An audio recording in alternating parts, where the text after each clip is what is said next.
Everyone is worthy of love, and none more so than an innocent child. However, sometimes a child may face issues that make them more challenging to parent, and arguably more challenging to love. But a parent or caretaker's job is to love that child no matter what. In more extreme cases, they may even need to seek the help of an outside professional. But what happens when you put the life of your child in the hands of a professional that is anything but? This is the disturbing true story of Candace Elmore. Viewer discretion is advised. Candace Elmore, the daughter of Angela and Todd Elmore, entered this world on November 19th, 1989, in Lincolnton, North Carolina. Her home life was turbulent and her early years were anything but ideal. These early experiences are something that would affect her throughout her young life. When Candace was aged just 5, she and her siblings, Michael and Chelsea, were taken from their home by authorities due to maltreatment. At this stage, her parents then lost their parental rights over their 3 children. Jean Elizabeth Newmaker, a single mother and paediatric nurse practitioner in Durham, North Carolina, adopted Candace 2 years later. Candace had already endured poor and traumatic conditions with her birth parents, as well as 2 years in the American childcare system. Her behaviour sadly reflected this trauma. Jean started taking Candace to a psychiatrist a few months after the adoption, complaining about her conduct and attitude at home.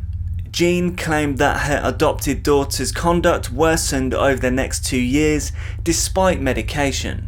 During this time, Candace engaged in risky behaviours such as playing with matches and killing small animals, including her pet. In April of 2000, under the recommendation of William Goebel, a licensed psychologist in North Carolina, Candace and Jean Newmaker flew to Evergreen, Colorado for a 2-week intensive session of attachment therapy with Connell Watkins, who, it is worth noting, was an unlicensed practitioner, at a cost of $7,000.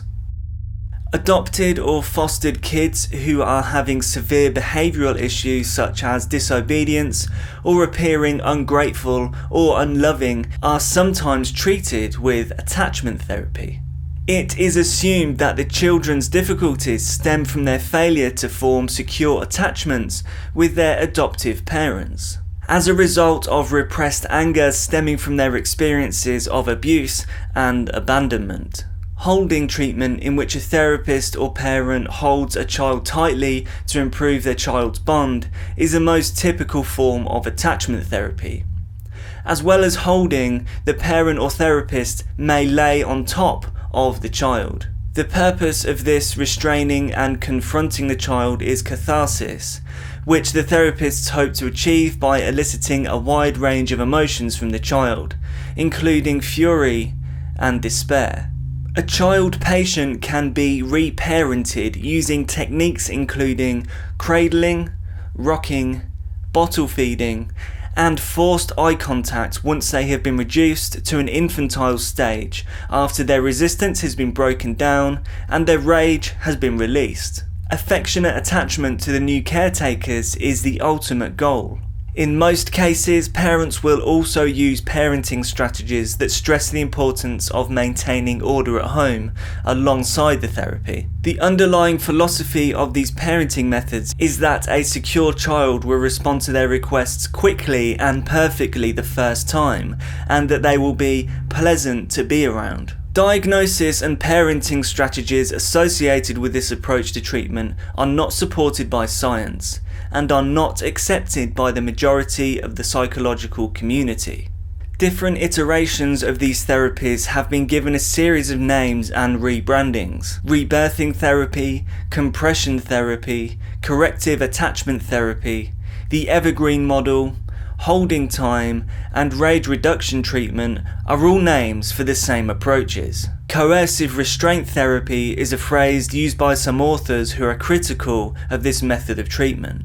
It appears that in an effort to help Candace connect to her adoptive mother, she had her struggle her way out of a simulated womb or birth canal made of a flannel sheet and cushions.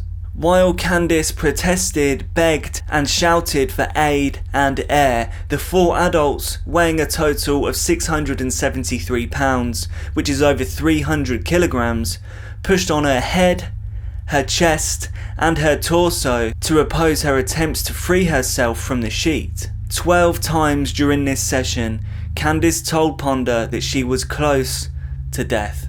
Ponder responded harshly, "Go ahead. Die right now, for real. For real." Candace had already thrown up and urinated inside the sheet after 20 minutes, but she was still kept in this confined state by the people that she should have been able to trust the most. Candace was asked if she wanted to be reborn 40 minutes into the session. Weakly, she responded, no. This was to be, unknowingly, her final statement. As a response, Ponder said, "Quitter, quitter, quitter, quitter. Quit, quit, quit, quit. She's a quitter." Watkins requested Jean Newmaker leave the room so that Candace wouldn't pick up on Jean's anguish after Newmaker indicated she felt rejected by Candace's inability to be reborn. After 5 minutes of discussion, the two unwrapped Candace and discovered that she was unresponsive. She had blue fingertips and lips and no signs of life. Watkins said, "Oh, there she is, sleeping in her own vomit," and Newmaker, who had been watching on a monitor in another room, came in, commented on Candace's colour, and began CPR while Watkins dialed 911. 10 minutes later, once paramedics were called, McDaniel said that Candace had been left alone for 5 minutes during the rebirthing procedure and had stopped breathing. It appeared to the EMTs that Candace had been unconscious and not breathing for some time. The young girl's pulse was restored by paramedics, and she was airlifted to a Denver hospital, but she was later pronounced brain dead on April the 19th due to asphyxiation. Watkins' whole deadly session, along with 10 hours of previous sessions over the prior days, had been fully documented via video. After serving about 7 years of their 16-year sentence, Watkins was paroled in June 2008 and was placed under close supervision and scrutiny, which included restrictions on her contact with children and her ability to work as a counsellor. Adoptive mother and nurse practitioner Jean Newmaker pled guilty to neglect and abuse charges, for which she received a 4-year suspended sentence and the eventual expungement of all charges. Because of this tragic event, Candace's law was passed in both Colorado and North Carolina to prevent potentially harmful reenactments of the birth process. The case of Candace Newmaker was sadly not a one-off event.